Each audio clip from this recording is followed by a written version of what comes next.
Cristo resucitó. En verdad resucitó. En este tercer domingo de Pascua celebramos la Santa Liturgia, seguimos participando de una manera especial de la Pascua del Señor. Por eso los evangelios en particular en este tiempo nos van relatando distintas experiencias que tuvieron los discípulos de Jesús en torno al sepulcro. Ahí nos relata cómo es que sucedió que el cuerpo de Jesús fue a dar en el sepulcro de un hombre rico llamado José de Arimatea.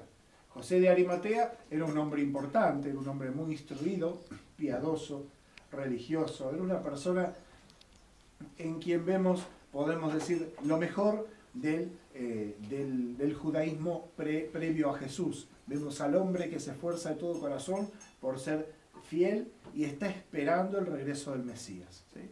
La llegada del Mesías.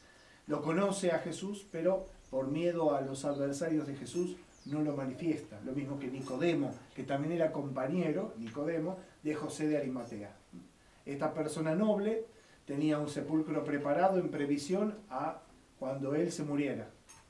Y sin embargo, él no dudó en comprar un lienzo limpio, hacer bajar el cuerpo de Cristo, envolverlo y comenzar con los trabajos de embalsamamiento. Hay una serie de prácticas que se hacen en el difunto, sobre todo en la tradición judía, ¿sí? Normalmente se lo baña, se lo envuelve, se lo unge, hay una serie de prácticas que se hacen. Como tenían que empezar la fiesta de la Pascua y durante la Pascua no se puede hacer esta clase de cosas, hicieron, podemos decir, lo mínimo que había que hacer, que era envolverlo y llevarlo al sepulcro.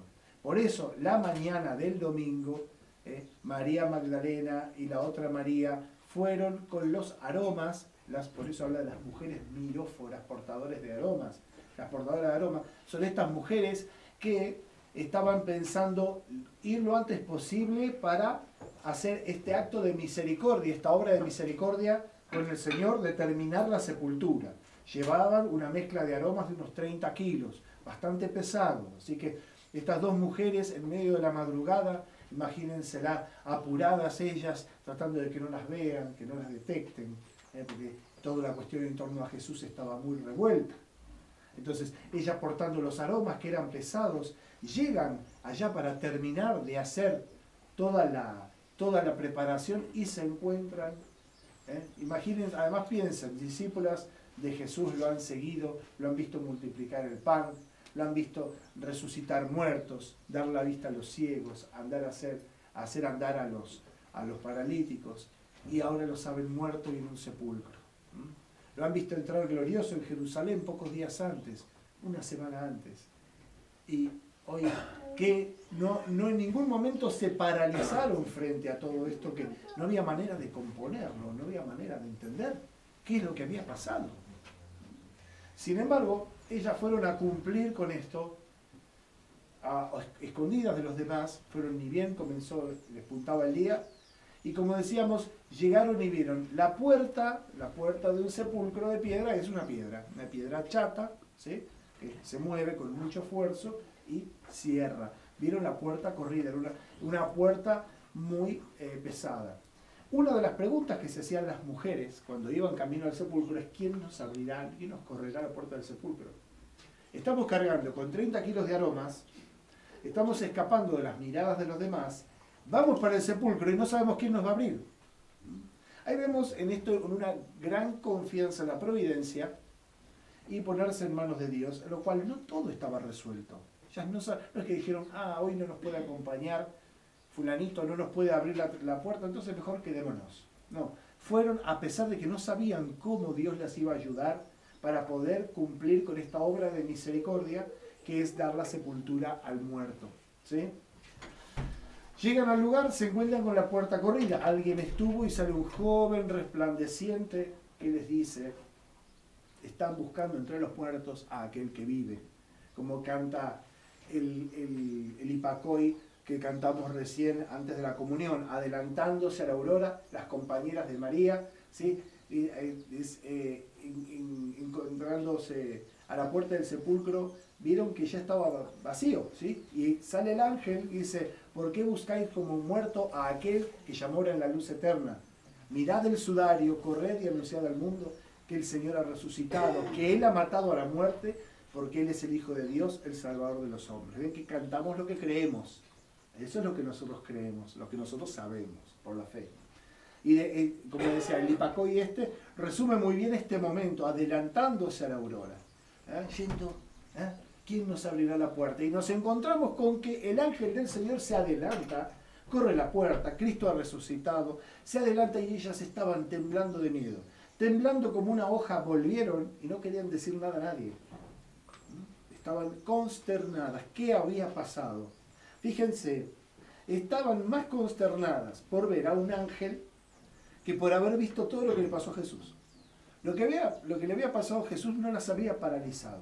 Podía haberlas dejado extrañadas, perplejas, doloridas, tristes, pero no las paralizó. Sin embargo, cuando aparece el ángel y le dice, Él resucitó, ellas se quedan como temblando y vuelven como quien apenas se puede tener. Es más, da a entender que dejaron los aromas ahí, que era algo muy caro.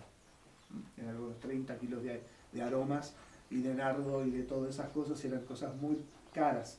Sin embargo, salieron corriendo, literalmente. Pero tampoco querían decir nada a nadie.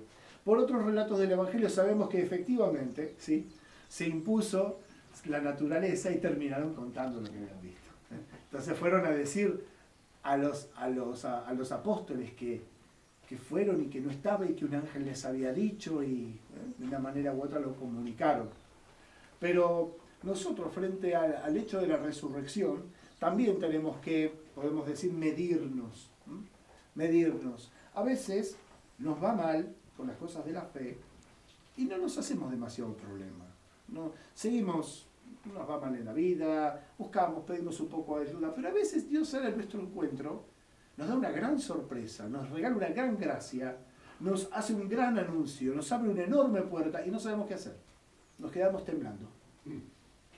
Dios nos muestra que está en nuestra vida, que se preocupa, que nos salva de la muerte, que hace grandes cosas constantemente, nos limpia los pecados, nos bendice, ¿no? Constantemente. Cuando se nos hace patente de que Dios nos está bendiciendo, muchas veces nuestra respuesta es igual que las mujeres. Temblamos, no sabemos qué hacer. Entonces, esto es un punto. El conocimiento de Cristo resucitado no es una resultante de nuestros sufrimientos. El conocimiento de Cristo resucitado no es un resultante de nuestro estudio. El conocimiento de Cristo resucitado no es un resultante de nuestros méritos, de nuestra bondad, de nuestra experiencia, de los años que van a la parroquia o al monasterio, de la cantidad de cursos que hice, de las obras buenas que hice. No alcanza. Es necesaria una gracia nueva para poder recibir a Cristo resucitado. Es necesaria una gracia que transforme mi corazón en capaz de llevar a Cristo resucitado. Ver las cosas desde los ojos de Dios ya no es solamente cargar una cruz, cargar un peso, sino también esa carga, en hebreo también significa enseñanza o práctica. Entonces, el que carga mi cruz también significa el que vive con la cruz delante de sus ojos y se dirige hacia ella. Tu enseñanza es lámpara para mis ojos, dice el Salmo. Es decir, el conocimiento es una forma de luz.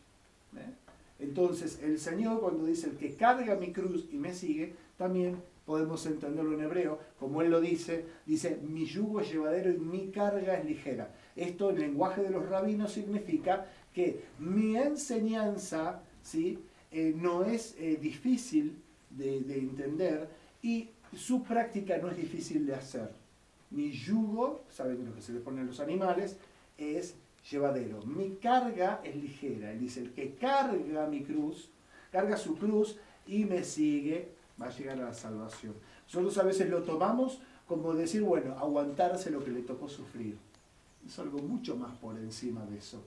Es encontrar en la cruz la llave que nos abre la puerta de la resurrección. Si no, nosotros vemos el sufrimiento como un modo de salvación. No, Cristo ya se ofreció. Yo no tengo que sufrir como Cristo, tengo que creer en Él, tengo que creerle, tengo que aceptar en mi vida el perdón que Él derrama. Tengo que dejarme lavar.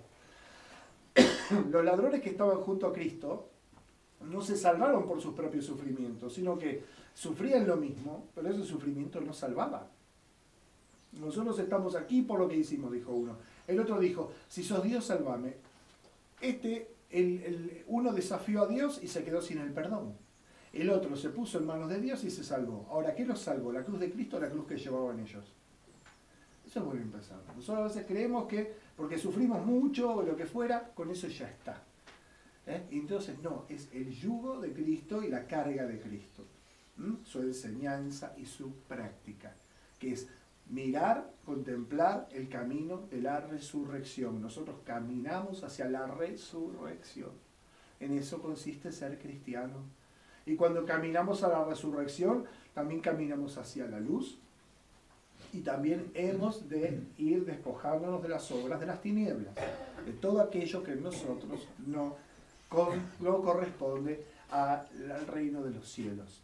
Él nos da la gracia, pedir la gracia, Señor, a que pueda contener en mi corazón humildemente, en mi pequeño curuta de Belén, pueda contenerte, para que puedas vivir en medio de mi ser, en medio de mi vientre, dice el Salmo. En medio de mi vientre Dios se transforma en alimento, en motor, en fuerza, en amor de nuestra vida. Pero hay que dejarlo entrar. Entrar. Por eso las que temblaban también nos dan una enseñanza. Después se transformaron en anunciadoras. Porque nosotros no sabemos por ellas. Así que al principio no querían decir nada. Como nosotros que tantas veces dudamos frente al testimonio de la fe, si lo vamos a compartir o no lo vamos a compartir. O solo lo vamos a compartir con los que tienen fe. Y si alguna vez vamos a anunciar que Cristo resucitó y que por eso caminamos hacia la luz. No con la nuestra, no porque nosotros creamos que somos dioses, ni cosa por el estilo, sino que Él nos diviniza, los transforma con su gracia, que brota del sepulcro y que hoy nos congrega en torno al altar. Que la Santísima Madre de Dios, Madre de la Iglesia y Madre nuestra, nos ayude a tener la fe que nos conduce a su Hijo amigo. Cristo resucitado.